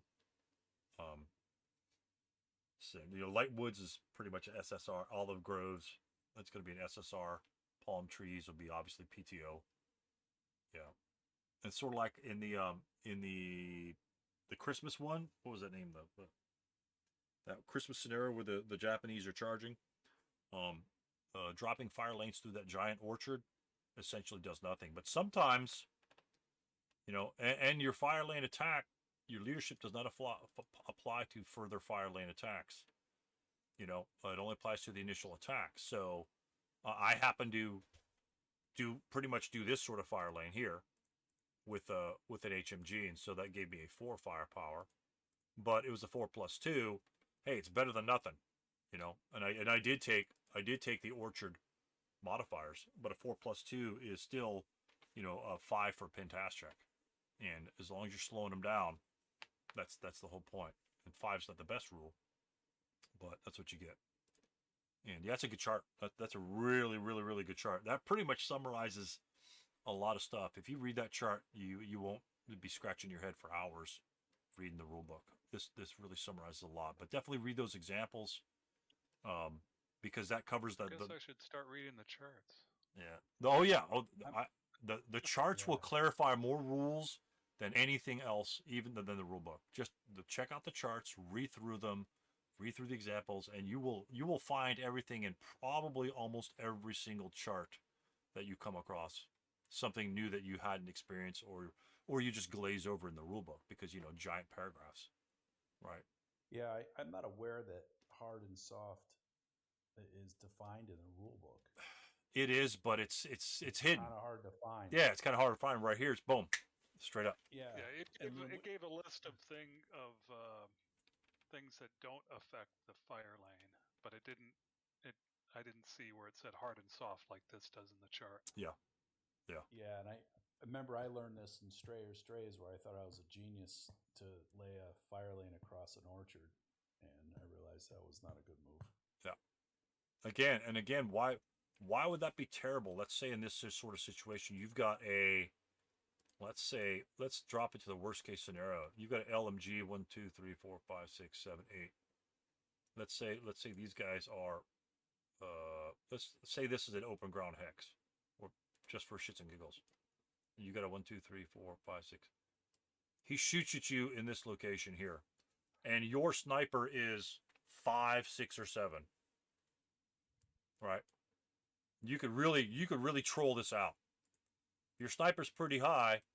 You enter that fire lane, or you enter you get attacked. Let's say somebody else got attacked there, and then let's say you got an 8 morale unit, just for an example. Let's say this guy got attacked and he broke. This guy behind here sees the fire lane, and again, this is what I'm talking about. Where don't just put your fire lanes at the maximum. You have to take other things into consideration. If the enemy has probably a 4 or higher sniper, what's this guy going to do? He's probably going to CX. And he's going to enter this location. What's the attack there? In that wooden building. Well, that'll be a 1+1, right? 1+1. Is that a great shot? No. If let's say your sniper's really, a 5. especially with an 8 morale. Actually, it's going to be worse than 1+1. What it's going to be? 1+4. 1+4. Oh, right. So there's no chance of him getting anything, but that could generate a sniper. And then he continues here, 1 plus 3, 1 plus 2, 1 plus 2, 1 plus 2, 1 plus 2, 1 plus 1, 1 even. 2, 3, 4. Hell, he could bypass this location, which is even better. If you bypass that location, what's the attack going to be? If he bypasses the wooden building, 1 plus 3, 1 plus 2. you still get the TEM for the building. And residual firepower attacks, including fire lanes. You still get the residual for the building. Well, maybe the regular residual. Fire lanes you might have to check up, but the regular residual, so at that point, because it takes the entire hex into consideration. So, again, other than just running down here, if this was a regular residual firepower counter. Do you want your Chupino out here? Or are you going to come in later? I'll come in just a bit. So, say you've got a 2 residual here, right? And you've got an 8 morale unit, or a leader with him, for that matter. Where the hell are the Russian leaders? What the hell? There you go. Okay. You could really troll this out pretty bad. Bypass 1. Exit 2. 3, 4, 5, 6. If your sniper is high, he's going to roll 3 attacks. If your sniper was a 5, you got 1 free sniper. Because the risk there is almost nothing. That would be really trolling it out. If somebody does that, you might consider not playing him in the next game. To be honest with you. This is really just taking advantage of a rule by going back and forth like that. But it's legal. Because you're exiting the hex and you're coming back in. Now he couldn't bypass the hex like this because why? He's not getting more vulnerable, right? But he could still in that location. Yeah, he could bypass the location, enter here, go back, and he could do that 4 times because he's 8x, 8 MF. That would be really troll. Anybody does that to you, finish the game as quickly as possible and move on to your next opponent. This is not within the spirit of the game, in my opinion. You guys might have a different opinion. Say, well, it's in the rules. Yeah, but you could always choose your opponents. You know, unless you're in a tournament, and hopefully you won't get the guy in a tournament. And if you do get a guy like this in a tournament, there's no holds bar against him. There are no takebacks, no nothing like that. If you know him to do something like this, you know, you can't give him anything because he's just going to take advantage of a rule like that. You know, you don't want to go to a tournament, spend all your money, go there and have somebody pull some sort of bullshit like this on you. It just leaves a really sour taste in your mouth. That's just all there is to it. You know, to put a sour note on something. But that would be a legal move. Again, that's where your ethics. I think your ethics from the question last week. That would be an ethical question. Can he do that? Yes. Should he do that? Probably not. Moving your counters on a board to block him coming on. We covered the advantages and disadvantages of that. There are almost no disadvantages here. That's going to be a 2+4 shot. Well, 2+2, and a fire lane. If you just go up and down the fire lane, back and forth, is the same thing. It's the exact same thing. So, yeah, not really fun. Not really fun to play. Things like that. Now, if he's charging you, if he's just straight charging you, that's the risk that he's taking. But if you're just going back and forth, something like that, yeah, you know it's not a normal move. You know, and he's calling a sniper, and it's just, yeah, nope, 1 and done. That's a 1 and done for me. I don't know about you guys. Well, it's a 1 and done for me. I got enough time to do another ASL stuff that I don't need to be playing this guy. So. But that's just my. I feel like you had an opponent who did this. No, I thought of this. I thought of this strategy coming up because it says, you know, because a lot of people don't understand that you still get the TM for the building. You know, especially if it's a stone building. I mean, you've got almost no risk there. That's a 2+2 shot. I'm actually trying to find where it says that. Just under residual firepower, the TEM applies to the location, and you are in the location. You just have to be bypassing. I'm looking at bypass infantry residual firepower A 8.21. Residual firepower can attack even units using bypass in the residual firepower location. All non-hex side TEM and smoke apply to the residual firepower attack, even versus bypassing unit. 8.2, bottom set. This 2 sentences from the bottom. 8. You said 8.2 on the bottom. 8.2. It's, again, it's always the bottom. The bottom sentence or the next to the last sentence. So that will be a non-hex side TEM, the +3 stone building. Oh, even versus bypassing units. Wow. Yeah, but that's regular residual firepower. Fire lane might not be the same way. I don't think fire lane is treated the same way, but fire lane is much more rare, right? Mm-hmm. You know, so yes, you want to. Again, I thought I'd say, oh, because nobody really knows that rule. I mean, some people do, but casual players, it's just one of the, because it's a one-liner, you just kind of forget it, right? And so I thought, well, that's a real cheesy ass way to get a sniper 6. I know it's been done before. It's had to have been done at tournaments because somebody's always doing tricky things to pull some sort of trickiness out of their hat, and it's just that's what happens when you deal with some fierce competition where guys will win at all costs. And again, that's another reason to avoid certain scenarios with sniper. Probably 4 or 5. 4 is pretty rough. 5, 6, and 7 snipers.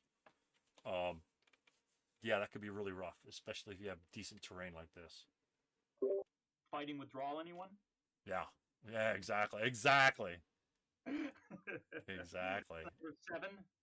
Yeah, and you did. Yeah, so this particular scenario, the German sniper is a 4, and I've been able to get a sniper roll a few times. Yeah.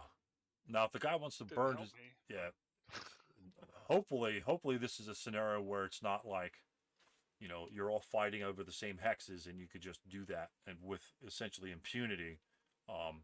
Like if he has to exit the board, something like that, it's possible he can do that. Just spend one guy doing that. But yeah, it's just not fun. It's just not fun. I try to play for fun. I mean, I play to win, and I like to hopefully play it correctly, but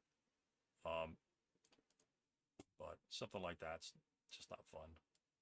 It's the guy that if you don't pass him the ball every single time you're going down the court, he's just going to take his ball home and quit.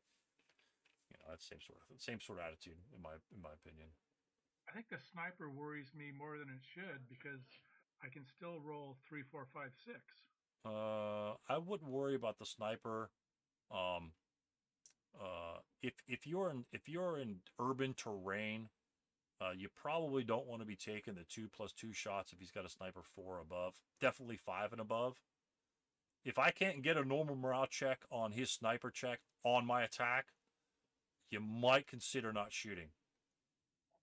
And if he's got an 8 morale, even a normal morale check's, it's what are his chances of failing the normal morale check on the 8? What is that? It's like a 32% chance. Is it 32 or something like that? I've got the percentages here. Where are they? Come on, baby. Seriously? Dice probabilities right here. So dice probabilities of him rolling an 8 to be pinned. Well, if it's a normal morale check, he'll be pinned 28% of the time. So if that was also a sniper roll, right? His sniper roll attack will be effective 33% of the time. So you want his percentages to drop to at least 58%, which is like if he needs a 7, which is a normal morale of 7, going into a whatever else, let's say a 2+2. If you roll 5, 6, 7, that's a 6 chart.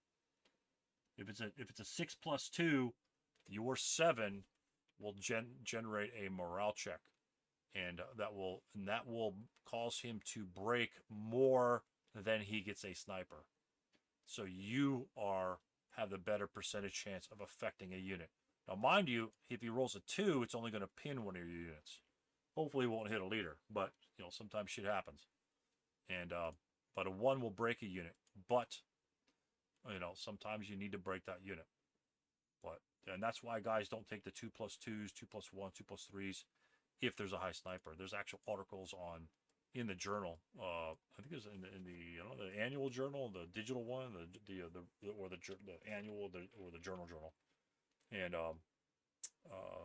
the author goes over percentages. Pretty much, he says, don't worry about it until it gets like 5 and higher. But don't take the really super low shots if it's a 4 or less. They're just not going to gain anything. Now, if you play like me, play mostly in rural environments where it's usually +1 woods, and if he's moving into the woods, it's 0, right? So it's an even shot. If your sniper is 4, I'll fire at you 1 even, because a 4 is a normal morale check, and most of the time you're 7 morale. So in that case, I would fire sniper 4 at a 1 even shot, which is pretty much like the lowest chart you're going to get. 1+1, the odds are in his favor. 1 even, the odds are in your favor. Even a 1 even, the odds are in your favor at a sniper 4. Sniper 5, his favor. But then you go to the 2 chart. Then you make the firepower minimum, it's just a 2 chart. So again, anything higher than that, I actually a couple scenarios I played, fighting withdrawal would definitely be one of them. But if you are in a scenario and the enemy has a sniper extremely high, 6 or 7, 5's really good, 6 or 7's pretty much way high. You don't want to be taking any shots that you aren't definitely going to get a decent result on your 7. Or your 6. You want like at least a 1 morale check or something like that. Sometimes you do, sometimes you can do it. Or if his sniper's way off the side and it's not going to come into play, or if you've got like a broken half squad in the back or something like that, most likely, if there's no danger for that sniper coming back and biting you in the ass, if it's going to hit some guy in the back that's already broken, then fire all you want to do. As long as that sniper stays near that unit, then you're fine. Of course, that's why you have the rule of repositioning a sniper if he gets a good roll. But he has to expend a 1 or 2 successful roll to reposition it before he rolls the direction extent. So the choice would be up to him. And that would be a choice that you guys should be making as well and looking at. If you're So, Stu, back to your the one thing about the fire lane and the doing bypass. A 9.222 residual firepower. Fire lane residual firepower is treated as normal residual firepower except as stated otherwise. Okay. And there's nothing about bypass, so that applies. You bypass the building and get the TM for the building. Right. And so the smoke in that case, the smoke FFP hindrance wouldn't apply to the fire lane because it specifically states those as soft things, and it doesn't apply to the attack. But it does if you drop smoke on a regular residual firepower attack. You do get the TEM, or the dice roll modifier rather, on that residual attack, and so it makes a distinction. It's very, very, very small distinction between them, but very important ones. Especially if this is like more than likely this will be like a 4 or even sometimes a 6. In that case, if that's a 6 and that's a spot you want to go to, obviously most of the time most nationalities don't, but if you're playing the Americans, you just throw smoke on there and pretty much you just reduce that down to a 2 residual firepower for all intents and purposes. So cool. Hey guys, can I just interject just for a second? Yeah, absolutely. I just wanted to know, like, what chart were you guys referring to when you were talking about the hardwood spot? I couldn't seem to find it anywhere. Do you know what else? Yeah. What a chart? It is in Chapter A tables. Chapter A tables. Yeah. So it's the pink tables. What else is on the IFT? Is on it. What else? It's later on. One after the nationality capabilities chart. Right.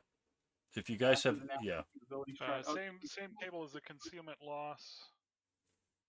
At least that's in the electronic rule book. Yeah, same color. Oh, okay. Right. Let me pull out the physical chart. I don't know, unless you have a more recent copy, it might not be on. I'm looking at the actual like ASL rule charts, that binder that they, the spiral bound. Right. Look on the green pages. Mark. So green pages. Look on the kind of the let's see. There's not the Oh, darker the green, the terrain? lighter green. No, the lighter green. It's a little bit Lighter further along. It's the ones with the nationality information, nationality capabilities charts. Yeah. Go to the last here we go. page, and there it is, fire lanes. All right, This is so, I'm looking in the yeah. spiral book that they just. Oh, released. okay. Yeah, so all right, so I see the national capabilities chart. That's in kind of this darkish green. Oh, fire lanes. Oh, there it is. Okay, yep, great. All right, thank you. Yeah, it's on the first Great. page. I'm sorry, not Yeah, the it's on last the first page. page, Yeah, yeah. the first page of that those green. Great. Okay, great. Thank you guys. Okay, cool. Okay, quiz from last week, gentlemen. For those that were here, this was the question: how much firepower does the 447 and the 237 have in prep fire phase against the unit in K4? If they wanted to join a fire, let's say they want to fire a group, and they want to fire up on that unit. Well, they can't form a fire group because they're not adjacent. There you go. That's the answer. Right. Because you can't advance from one heck from K5 to L4. Right. The pond negates that adjacent, the capital adjacent requirement for fire groups. And that's I only state that because in the game of the month there is a pond on the left-hand flank of the Germans that could potentially come into play. And it's just something that you just, want to look out for. So again, capital adjacent, lowercase adjacent. There's no such thing as capital adjacent SK because there are not multiple levels that will separate you that you couldn't move from. That's why they just, even in some of the examples that we went over tonight, if you look in the SK rulebook, it's lowercase adjacent. In the ASL rulebook, that lowercase adjacent in some certain instances would be the capital adjacent. So note that capital adjacent means you could advance there and you need line of sight. Your row houses are another good example of that, right? Yeah, the row houses. Trip you up in row houses. Exactly. Same thing. And row houses are, guess what? First scenario in Beyond Valor. And again, that's why a lot of experienced players say that's not necessarily a really good first scenario because there's so much shit going on. You've got spreading fire, high snipers, finish that could self-rally. You've got a lot of shit going on that a lot of those rules don't come into play later on. Smoke. Yeah. That's fighting withdrawal is definitely not the first ASL scenario you should play when you're picking up the big rule book. Not a friendly scenario. Not a friendly scenario. I like I said, you guys know this. I love the paratrooper ones. Identify the paratrooper scenarios, which are just now Yanks 2. Right. All of those are like 1 or 2 vehicles. You have Bocage. It's Unfortunately, if you're this expensive game system, to play Yanks, you need Beyond Valor. So and most likely you've probably picked the pair. Well, yeah. What's the advantage of the original paratrooper? Yeah. Right. The original paratrooper module gave you, I think, everything. Gave you.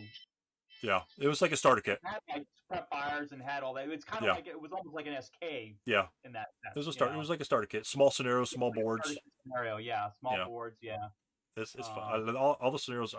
I just love all the scenarios. It's just fun. They're quick and dirty scenarios. Yeah, it's a good set. So, but anyway, thanks. For anybody else have any questions before we call it? No, I think we confused everybody enough for an evening. No, it's an excellent discussion. Hardcore discussion tonight, gentlemen. Hardcore. I mean, the fire lanes. We kind of went over it. I think we kind of went over it, pretty quick.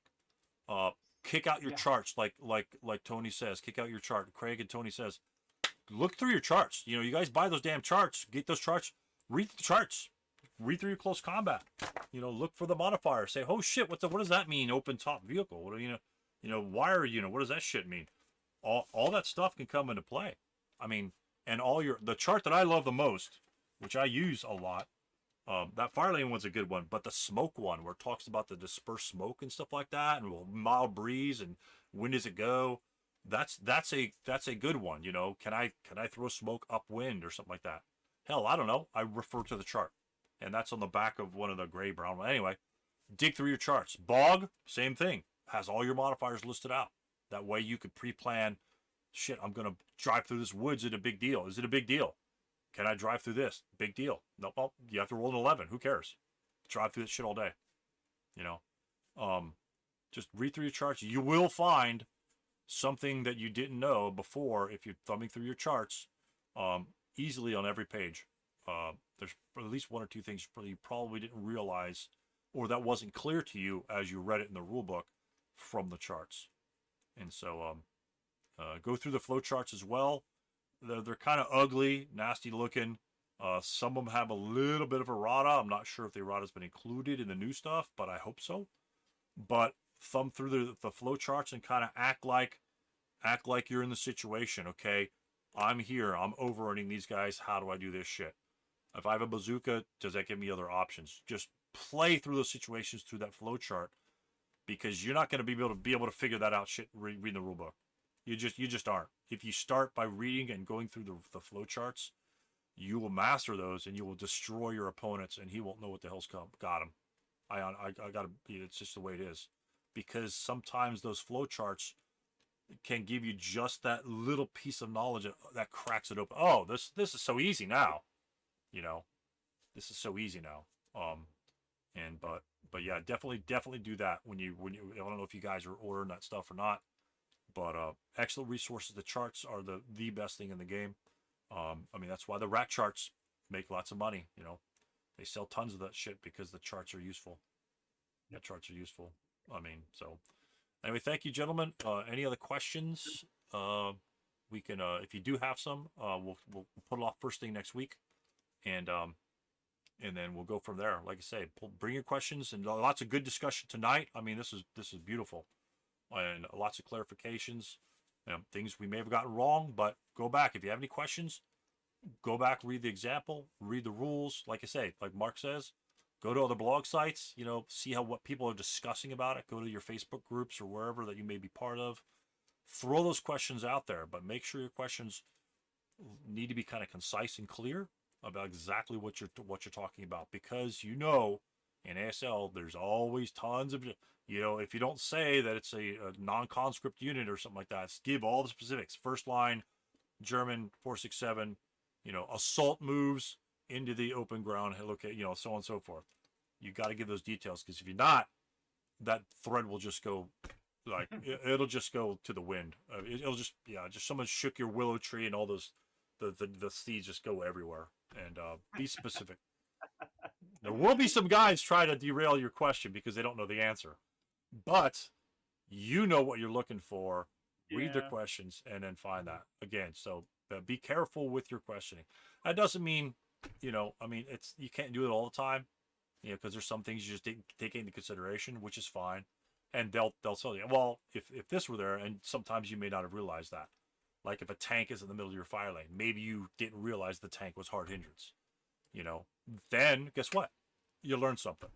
And that's why you ask little questions like that. But don't be afraid to ask questions. If you don't like those people, don't ask those people. Ask other people. And that's why we have other forums. There's a forum here. There's the Discord question Q&A. Certain people kind of live in certain groups. They don't go to others. Like me, I'm not part of the Facebook group anymore. I don't see anything on there, so I can't post my videos or nothing like that. I'm just not part of it for various reasons. But anyway, enjoy the resources that you have. Use everything that you can get your hands on, and try to avoid people that have a tendency to be not quite so friendly in your answering. And if you don't agree with their answer, bring it here. We'll discuss it. We'll get it wrong too. But in a different way. Well, yeah, which you may learn something along that way. Right. Yeah, you'll probably learn something on the way. You still might get the right answer, but you'll learn something else about it. Exactly. And we could always throw a routing question in there somewhere. All right, gentlemen. We'll catch you guys next time. All right. Good night, everyone. Thanks a lot.